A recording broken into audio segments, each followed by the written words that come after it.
I think. Yeah. No, there we are. So Okay. welcome to Wait a second, Gathered wait. at the Table today. We're not, yeah. What? It's not, oh, there we go. All right, now we're, It said we were. We're not now? okay, it is. Shh. My sister's being a pain in Pretend my... everything's working correctly. It's, we hope everything's working correctly. Yes, so... Hey, I have yeah. closed captioning on it, so I know, hope that's the somebody can coolest hear thing. me. Yeah. Like Sue has done that too, where it's come up, and on mine too, closed captioning, even during the service sometimes. Yeah, it's really funny to watch some of the words that it doesn't realize what they are, and I can't think of anything off the top of my head, but it's pretty amusing to watch. So we Probably believe, senses by age. so we believe we've corrected our technical issue from last week, and we're Yeah. ready to rock and roll, right? Yep, and we have some people watching, so please let us know if you can hear us this time. Yeah. We have the indicator bars. It says that we've got got power. the closed captioning, so I really hope that we I think we can be yeah. heard this I time, think so that's we're not good. going on for like 7 minutes of you just We're just going, blah, blah, blah. huh, wonder when they're going to start talking. Yeah. Come up with some really difficult questions for Vicar too, because Yeah, it's my before he last- becomes official, we Well, really no, I gotta- have one more. I have one more Yeah, before one the... more next True. week. All Yeah. right, so some even harder ones next week. Yeah, prepare. We've got No Keith, pressure. Keith let us know that the sound is good. He and Deb are here with us, so Hey. yay! We've got a couple more minutes before noon, so we'll just Yeah, we're just going to... continue to banter here. Yeah. And at some point, I don't know how we can show it, but we would... Maybe we'll have to do it at worship about the Mevo and how Yeah, that we'll have to works. introduce Mevo so you know what Yeah, maybe we do that what on our he video. or she looks like. Yes, Saturday, we will. right? We'll do it How on about our that? Welcome Back to Church video. Yeah. Welcome so back, tell them Vicar. about the Welcome Back to Church video. So we are going to, hopefully my sister Belinda and I are going to put together a video that will show us how we're going to come back inside the sanctuary for worship. It'll go through basically from starting outside to what you're going to need to do when you come in to the side door, because the side door is going to be the only entrance. There will be an emergency exit if we need it, but the only in and out will be the side door. And then we'll video from the different spots as far as where people are going to sit and how they're going to sit and what worship's going to look like. So look for that coming up in the future.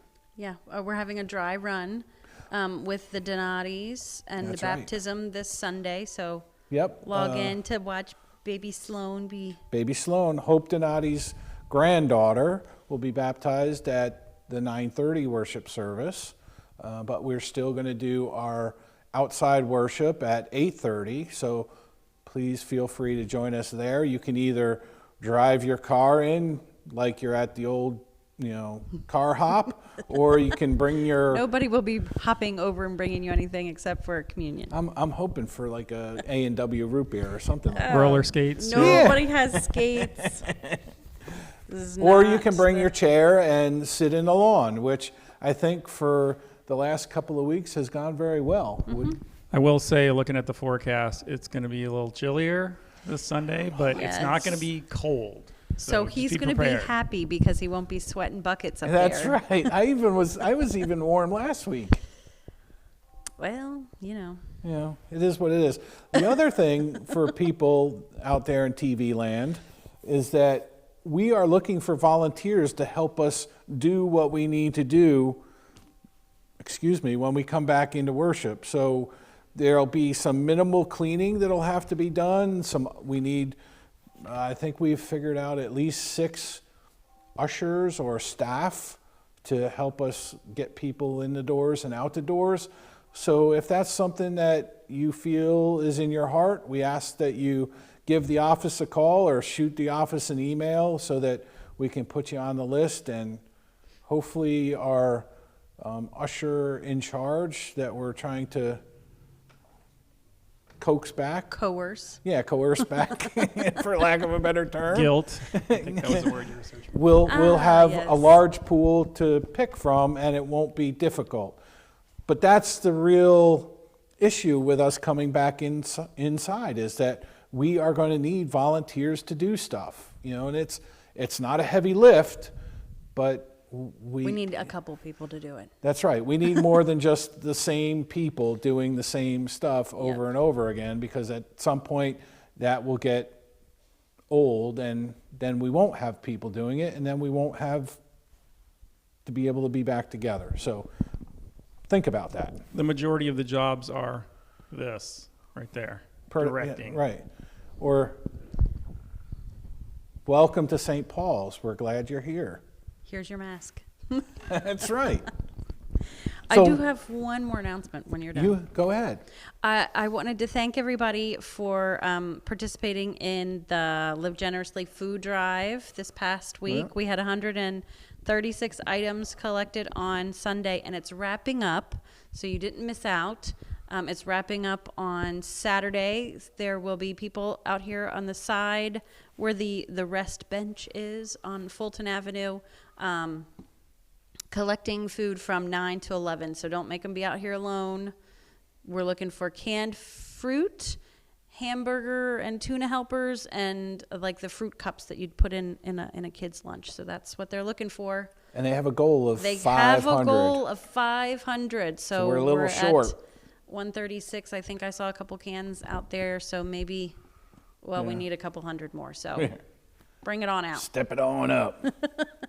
There you go. So, welcome to St. Paul's. We're gathered at the table again, and we're going to continue our discussion of the Beatitudes, the supreme blessedness that Jesus talks about. See? Blessedness. We learned that last week. Twice. Twice. First with no sound, and then First once with sound. Yeah. True. Yes. So, as we start today, I will again read Matthew chapter 5, 1 to 12. And then what we're going to do is talk about the second half of the Beatitudes and how that kind of fits into our lives and what we are looking for. I mean, the first four are really describe the heart of the person who is rightly connected or related to God. And then the last of them, talk about how a person is supposed to relate to others. So kind of like the Ten Commandments. Weird. Go figure. Go figure. It is odd. It is odd. And I think the Ten Commandments come somewhere along in the Beatitudes, along some sort of chapter, but we've already talked about them, so we're not going to do See that. a previous video on that. Yeah, see the previous video. But so Matthew chapter 5, and seeing the multitudes, he went up on a mountain, and when he was seated, his disciples came to him. Then he opened his mouth, and he taught them, saying, "Blessed are the poor in spirit, for theirs is the kingdom of heaven. Blessed are those who mourn, for they shall be comforted. Blessed are those who are meek, for they shall inherit the earth. Blessed are those who hunger and thirst for righteousness, for they shall be filled. And blessed are the merciful, for they shall obtain mercy. Blessed are the pure at heart, for they will see God. Blessed are the peacemakers, for they shall be called the sons of God. Blessed are those who are persecuted for righteousness' sake, for theirs is the kingdom of heaven. Blessed are you when they revile and persecute you, and say all kinds of evil against you falsely for my sake. Rejoice and be exceedingly glad, for great is your reward in heaven, for so they persecuted the prophets who were before you." The gospel of our Lord. Amen. Thanks be to God. Anyway. So last week we talked about the first few of the Beatitudes, and this week we're going to talk about the second half of it, starting with blessed are the pure at heart. So it talks about being clean, not dirty. The pure at heart are devoted completely to God, and they find treasure and and worth in being just completely devoted to God. And it's about our unwavering faith that we feel with our relationship to God that is going to kind of keep us away from having a divided heart, one that doesn't allow us to stray from our relationship. So the promise that the pure in heart will see God is a fitting result for being devoted to God. Agreed. Well, thank you for your extensive content there. Well, I was back a little further. I thought we were starting with those who hunger and thirst for righteousness. That's last week. We did talk about that Yeah. last week? Okay. All right. Moving on then. Catch up. We can go back. And a We little. can go merciful- back if you want. If you I got something mean- new, we can go back. a Yeah, little bit. what do you have new Well, there? I was thinking that those first ones were, like, as you said, those first three were more of who we are, and the rest of them were how we were supposed to act. Well, So you that's- think that the starts with- righteousness how we- one yeah. is how we are? Yep. Mm-hmm. Okay. All right. Because we're thirsting, we're hungering, we're desiring Okay. our relationship there. Okay. We want to hear Gotcha. the word. All right. But what was your thought? Well, I was thinking that was more of something I should do, not who I am. Well, yeah, we want to do that, but it's And I a should part of your be- being. I should, I don't know that is it? Should be, It should be. right. Okay. Because that's why you would be blessed. Well, well, I don't know. All right. Well, we're going to agree to disagree here. All I feel right. like, And the next one, what about merciful and show mercy, have mercy? That one, one's also I should just be that. I should just be merciful. Because I have to work at that one, to be honest. So the person who feels someone else's pain Right. and takes action to relieve that pain is someone who is merciful. So, Right. when you see someone struggling or you have a conversation with someone who may have experienced loss or whatever, and you are in that person's life, you are with them, giving them solace is what we do. That's being merciful. Right. Allow them to relieve their pain on you. Go ahead. Well, You're gonna say also, something. anytime you find yourself in a position where you have even a little power over someone, if you're a boss, anything like that, there's room for mercy there. Absolutely, always. absolutely. And that's again a relationship to others in the world and how you're going to be made right with God because you have those relationships. That you look to put others ahead of you as opposed to I'm jumping to the head of the line or I need to get my ice cream first. Tune in on Sunday about that. Oh, it's a teaser for The Sunday. teaser. Oh. Who knew? Okay. Sometimes I make it work. And sometimes you have to tell us about that. Well, so you we know. don't know. Okay. So I was thinking about the mercy one. Yeah. Because I was thinking, okay, let's say I'm in charge of somebody who's a terrible, terrible employee. Okay. So sometimes mercy may be letting them go to go find their proper place. Perhaps. So you can still do your job and still be merciful, because mercy doesn't always mean I'm going to let you do what Walk you're all doing. over, yeah. And Right. everything is just okay, even though what you're doing is not right. okay. And I think we looked at that 2 weeks ago in our reading where we're not supposed to be the doormat. We're not supposed to sit there and take it necessarily. And if we offer another avenue for someone to maybe find a different place to be well, then that's also doing what we are doing because we're being relational. Maybe that's not your place. Maybe this congregation or maybe that congregation or maybe whatever job might not fit what you're seeking. And it's our job as siblings in Christ to help people maybe see that.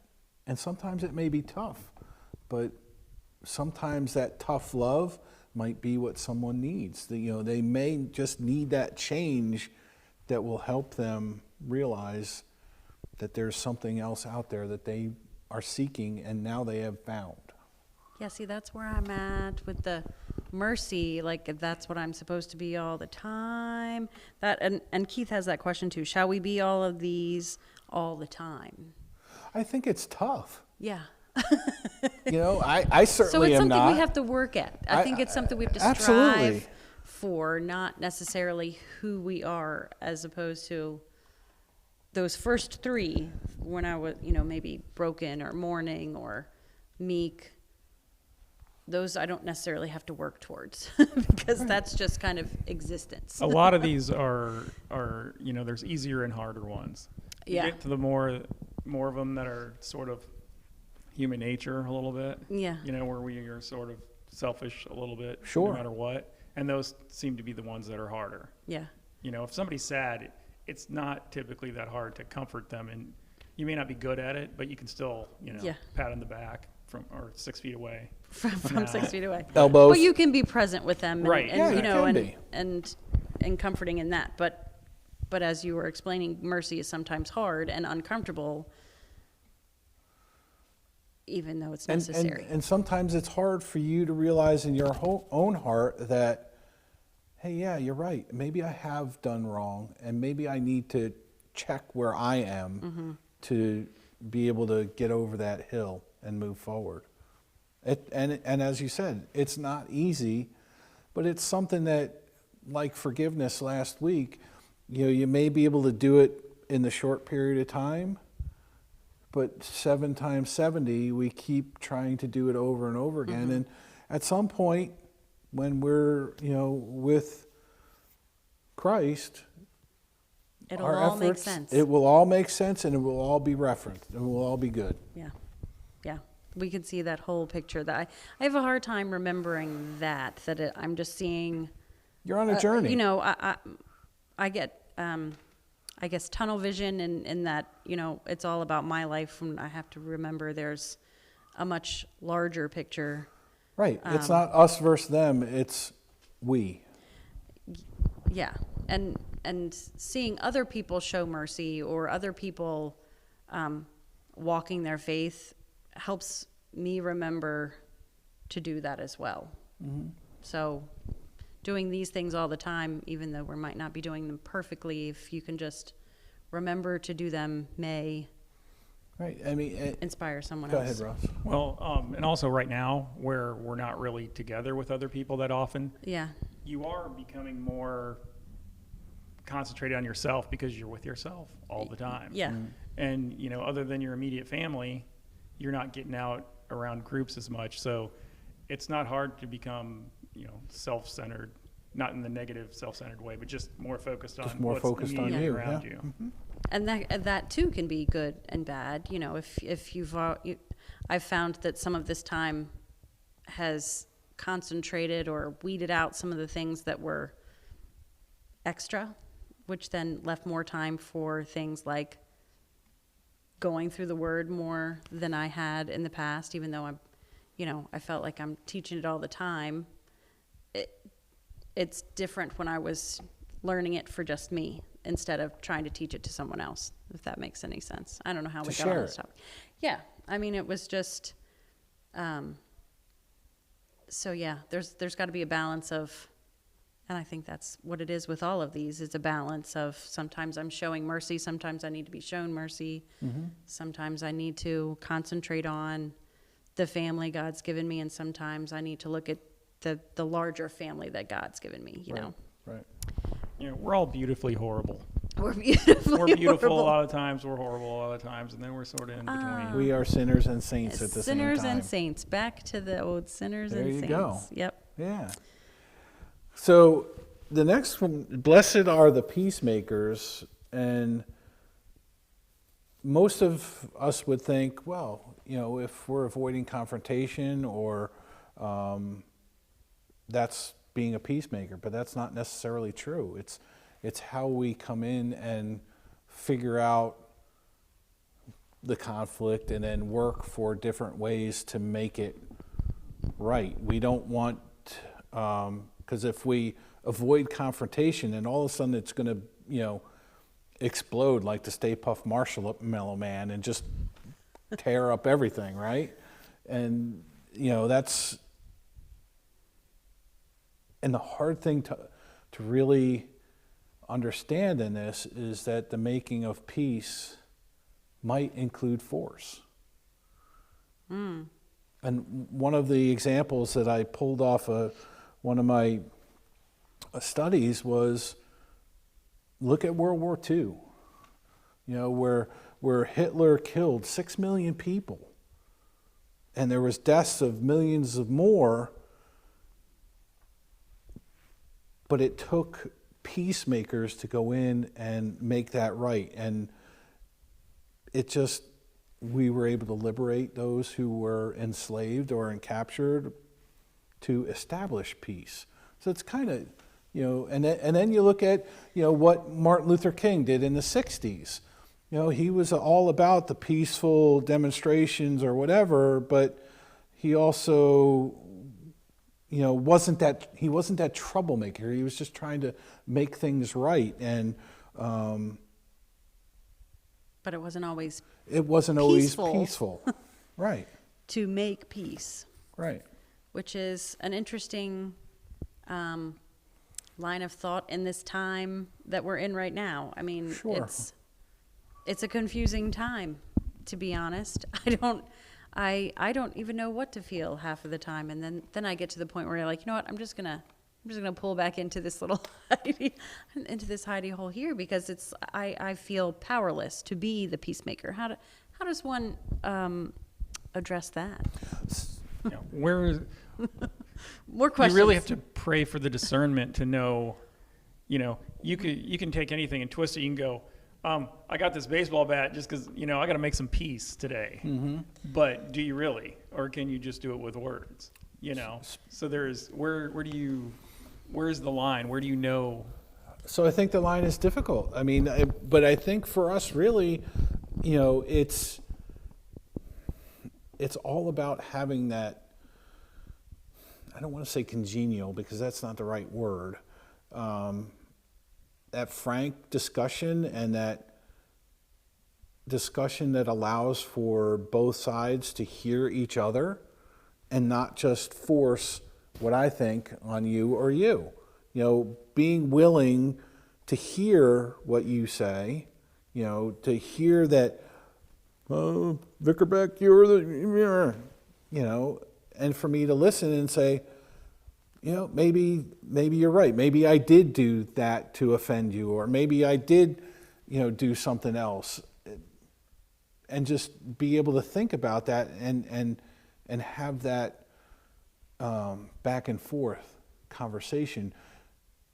But I think really what's going on now is that we're hearing more of, you will listen to what I have to say, and that's the way it is. So the big challenge is, how do we have those conversations? Are we strong enough in ourselves to be able to have a conversation with someone that disagrees with that's right. us? Right. Well, sort of the blessing and the curse of the internet is you can go out and find all the people you want who believe exactly what you believe, and just look at them, and then you feel validated. And why would you not want to feel validated by listening to this person over here? Sure. So there's a little bit of getting outside of your comfort zone and looking at it from someone else's opinion. That's exactly right. Which is hard. That's the biggest thing you said right there, Russ, is are you big enough to step out of your safe place and be in a different environment? And it's difficult. I mean, there are times when I don't want to do that myself. Speak softly and carry a big stick. Sometimes works for you, but Well, I was talking to a friend of mine this week, and he's working on a book, and he has a friend who grew up in the city, and I grew up, in the Midwest in the country. Right. And he said, you both will say things to me in the same, meaning the same thing in different ways. And I can immediately know where you're coming from because you grew up here and this is what you know. And completely different ways with the same thing. And he decided that we would either get along perfectly or hate each other because we were the same. Right. Even though we sound completely different, we use different words and terms, Sure. but we're still on the same page, which I thought was interesting. And that brings me around to thinking about the crowd that was around Jesus when he was delivering this. It had to be, this is the beginning of the Sermon on the Mount. It had to be the introduction to not alienate all those different people that were out there, that were coming from different backgrounds. Just looking at his 12 close disciples, you've got, a fisherman and tax collector, wealthy, poor, a zealot. You've got, quite a collection, and then the hundreds or thousands of people, depending, not hundreds of thousands, but hundreds or thousands, you gathered to listen to Jesus, and then the millions of people that have read this since. Right. It's amazing, really, that the words that you can use. And even the words that you read today, can be translated by you much more differently than they would by Russ or myself. Right. So, And hopefully still have the same central message Correct. of love. Well, that's one of the things with the Bible, too. If you don't know the context in which it's written, you can completely change the meaning of a lot of things. and a lot of people do that, Yeah. just to suit their own need as opposed to how is that supposed to manifest itself so that we are lifting up God as opposed to lifting up ourselves. Because the Bible can be used as a weapon as well, It sure can, absolutely. And in a bad way. in a bad way, but it's also a weapon of love where we can, use Yeah. it to, be one with our neighbor. Hopefully. That's what the peacemaker thing, back around to the peacemaker. Way to bring it back. Bring it back around. So why are we blessed to be peacemakers? Because who's the ultimate peacemaker? I'm going to go with Christ. You're going to go with God, right? Christ, God, the Holy Spirit, because we know that this is what God has revealed to us through Christ, that we are to be with people. We are to, love one another as He has loved us. So if you love someone, that's establishing peace. So moving on to the next one, as we've moved through all of this, and these are the things we are and trying to attain, then it kind of comes to the part where we may be persecuted for Sure. being the believer, the follower, Or the peacemaker. or the peacemaker, and in all of these things that we are attaining. So Now we're so I think it persecuted. kind of it's not directed at the sole person. It's directed at the collective group. You will be persecuted. I mean, we'll see that in our lesson, our gospel lesson for this week coming up, is that Jesus talks about the parable of the good landowner, or the parable of the vineyard, where throughout the day the landowner hires people, and then at the end of the day pays them all the same wage. That might upset you, if you're someone, and it does in the story. The people who got hired first in the morning were, hey man, I worked hard in the sun all day. Why am Well, you need to realize that it's not all about you, and if you put Christ at the head of your life, there may be some things that are come against you. Unfair. Yeah, that's not fair. It's not fair. So Put on your parent hat. Life That's isn't right. fair. Life That's the isn't answer. fair. because I said so. So, that's where, we look at being persecuted. John the Baptist was beheaded. That's going to, for the nth degree. And then Jesus takes it another step higher to the penultimate degree of hanging on the cross for us. He was persecuted because of what he was talking about. And there may be times where you say something to somebody and it may not just be what they want to hear. And at that point you have to say, okay, I understand. And then at some point maybe come back around to it. And who knows, maybe that person, will hear what you have to say. Was talking with someone this week, and they had a relationship with this boy, and a difference of family and this mentor, and how does that work? The only thing that you can do is put the tools out there. Here's what I have to offer. If you don't like it, I'm sorry, and move on. And then maybe come back around at some point. Tough. Yeah. But Where does the yelling come in? There's that. Because that's how I know how to have discussions. I try not to yell anymore, but sometimes my inside voice is my outside voice, and it can be misconstrued, I think, sometimes. Other times, no. Other times not. But I think ultimately we come back to the fact, and it's kind of what Jesus will talk about in our gospel for this week is, there is the heavenly reward. If you do this, if you model my life, then heaven is your reward. You will have a seat at the table with the angels, with God, with me, and you will be sitting there and all will be well.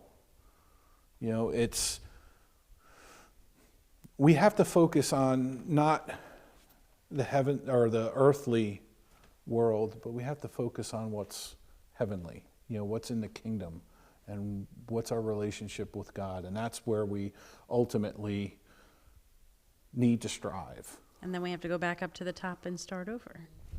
And we have to continually do it over and over again. It's a continual work in progress. So we are at 12:30. Oh. So we've Do we got a have couple any questions comments. from the peanut gallery? Not so many questions, but Amy had said that self-reflection is an important part. Sure. Definitely. Keith had said that both need to be willing to listen. Mm-hmm. Also agree. Yep. And that he said instrument, not a weapon. So I think he was talking to the Bible when we said that, Sure. that we're using And weapon was a strong word on my part. Yeah, absolutely. I know, but I have seen some people just really twist the No, word of absolutely. God into things that are like, oh, For the my wrong, goodness. it does become a weapon, but Especially as I a think woman. weapon They of really love use was it maybe a little against too women much. a lot more. It feels, to me as a woman, sometimes it feels like a weapon. Yeah. But Weapon that's, of love was probably not the right term. no. Instrument, I think. Instrument, yeah. Instrument definitely better. Thank you, Keith. Thank you. So next week, I think we're going to talk about salt of the earth and light of the world. And what really does light and dark mean? Is it really good versus evil? Wow. So turn in next week. It sounds like he's already got notes for this. I haven't even, I haven't Reading ahead. We have not prepared that yet. But we're still in Matthew chapter 5. We are. So, And we'll yeah, have a teaser continue on out that. early next week, probably. Are you putting that on me to do that? Or are you No, doing I that? will find something to do. Jeez. Well, I did look at your video, your FEC video. Oh, did which you was like very it? good. So if you haven't looked at that, take a peek at that. Yeah, that was just, I was like, I'm here waiting around, And I'm not like, doing hey, anything what's else. going on over there? Who's on Facebook Live? And Belinda actually reads my mind during it. Did you? Were you like, you opened I all was those like, doors? "Oh, you just read my mind." Clairvoyant. I'm scared now. I have a little Russ sitting right here going, make sure you shut all the doors. I am And with shutting that, all we the bid you doors. adieu, and we'll We'll see you see Sunday you. morning at 9:25 or 8:30 on the lawn. And now, finish up, Almost. almost. We're almost there.